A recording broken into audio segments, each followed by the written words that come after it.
Okay, tropa, ito na ang third day natin sa Music Manila at nandito tayo ulit sa World Trade Center. Tara, samahan mo ako. Papakita ko sa inyo kung ano ang lineup natin na inilaban sa shootout, kung ano ang bagong line array system ng Kevlar Professional. Sa mga tropa, ang ginamit natin ay dalawang SK18S. Ito ang ating top bass. So sa ating mid-high naman, gumamit tayo ng 8 SK12. So dito naman sa ating subwoofer na ginamit, gumamit tayo ng 8 BTX 21S. So tara pakinggan natin ang potential ng ating line array system. Up next, Kevlar Professional. SK12 line array speaker and BTX 21S subwoofer. Let's take a listen to Kevlar Professional.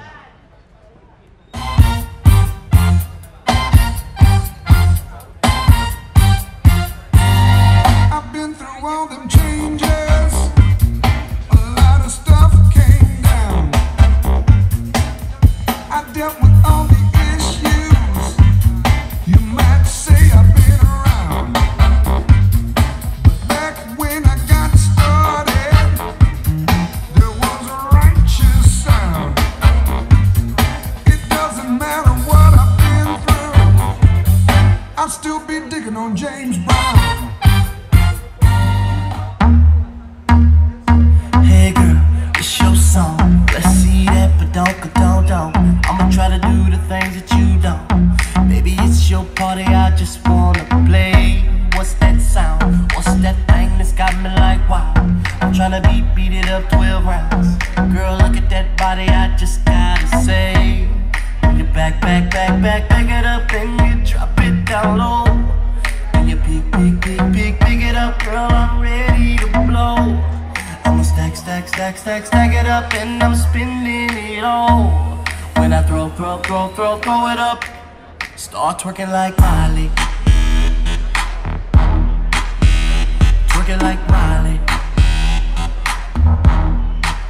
Start twerking like Miley.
Ayan guys, samahan natin sila at pakinggan ang kanilang reaction pagdating sa performance ng ating SK series from Kevlar Professional. Tara, punta tayo sa harapan.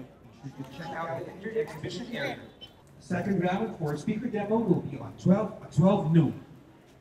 Once again, So mukhang meron tayong i-istorbo sa kanyang pagsilip sa ating unit. Sir, magandang hapon. Ako nga pala si Leslie Gonzalez from Kevlar Professional. Sir, pwede bang malaman ng iyong name, sir? George Vincent Cabe from Bataan. Okay, si Sir George Vincent from Bataan. Sir, magandang hapon sa iyo. Ay, sorry, magandang umaga pala. Sir, so from Bataan, bumiyahe ka pa. Pasay para... Para lang talaga makita tong unit na to.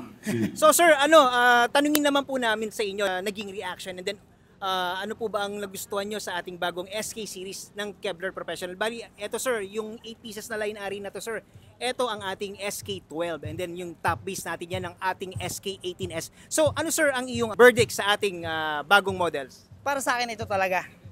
bass pa lang, panalo na from vocal sa lahat. Wala na akong masasabi. Para sa akin, ever since gumagamit ako ng Kevlar, hindi ako pinapalya. Maganda talaga tumunog ang Kevlar. So sir, nabanggit mo gumagamit ka ng products from Kevlar Professional. Meron po ba tayong rental company sa Bataan? Yes, nagpaparent ako ng lights and sounds.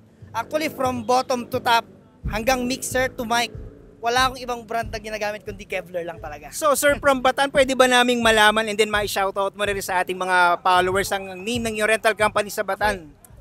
Jaxi, Lights and Sounds. Yun ang pangalan ng pinaparent kong Lights and Sounds. Okay. Jaxi. So, coming from Sir George sa Bataan, Sir George, maraming salamat po sa Sir, thank oras. you very Opo. much din. Thank you. Dahil sir, you're good looking and napakagwapo mo sa blue shirt mo, bibigyan ka namin ng gray naman na Kevlar Professional t-shirt with keychain. So mga tropa, si Sir Jack from Bataan.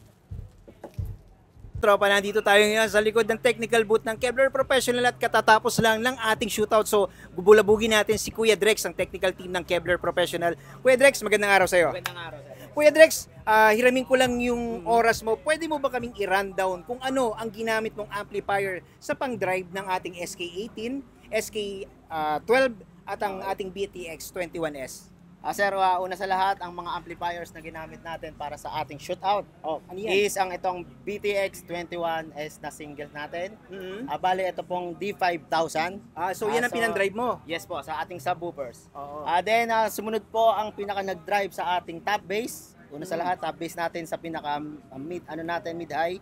Ito po, yung sa ilalim natin, ito po ang D7000. Yan yung ginamit mong pang-drive Yes sa ating po. top bass na SK18S.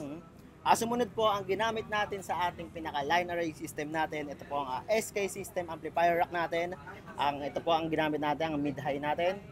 Ayan po sir. At lahat po siya naka-separate para mas maayos tignan tsaka walang overheat na mangyayari para safe ang ating mga amplifiers. So, tama ba ako? Ito ang pinang-drive natin sa SK12 natin, Yes, nasa gitna. Opo. Ito naman sa SK18S, which is ito yung top bass natin. Tapos ito yung ating BTX 21S na amplifier.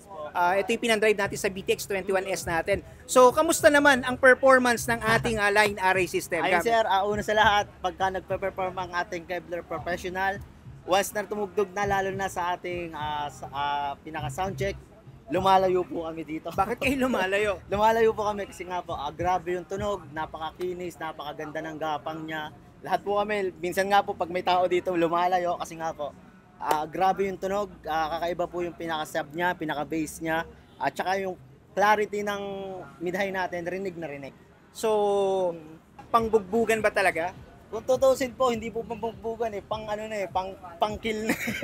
Pang-kill na, bugbog muna, tapos may kill pang kasama para wala na. Tapos na, Kevlar. Yun, salamat sa iyo Kuya Drex ha. Salamat sa oras mo. So guys, pumunta tayo sa technical booth kung sino ang pumipihit para sa ating SK series na line array. Kuya Daniel! Hello. So mga tropa, kung natatandaan nyo si Kuya Daniel, siya rin yung binulabag kong technician na pumihit sa ating line array. So Kuya Daniel, tanong ko naman, ano yung ginamit mo sa pagpapaganda ng tunog ng ating SK series, ang ating SK12 at SK18S? Actually, wala naman akong ginamit, kundi ang bagong Kevlar digital mixer. Digital mixer, yan lang. Okay, from analog, so nag-digital mixer. Pero Kuya Daniel, tatanungin ko sa'yo, ano yung mga naging secret ingredients mo? O anong ginawa mo? Paano mo tinimpla yung ating SK series and then kasama ang BTX 21S? Nilagyan mo ba ito ng bechin, paminta, magic sarap? Actually, sa tamang timpla lang, tamang asin, tamang mga ingredients. Yung ating SK series, as is na siya, wala akong ganong nilagay ng mga EQs, compressors, wala. Pass-through. Kung ano yung tunog na naririnig nyo, yun din yung maririnig nyo pag naglagay kayo ng music doon sa system. As is na talaga siya. So Kuya Daniel, anong masasabi mo naman sa ating bagong SK series? Pwede ba natin itong isabay sa mga other branded na products? Yes, definitely. Sumasabay tayo hindi lang sa mga Asian brands, pati sa international brands actually. So ibig sabihin niyan, Kuya Daniel, meron pa akong gustong i-clear sa iyo na totoo ba na ang development ng ating bagong line array speakers ay may involvement ang Pilipino? Yes, kasi Pinoy tayo, syempre ang i-uplift natin, timplang Pinoy.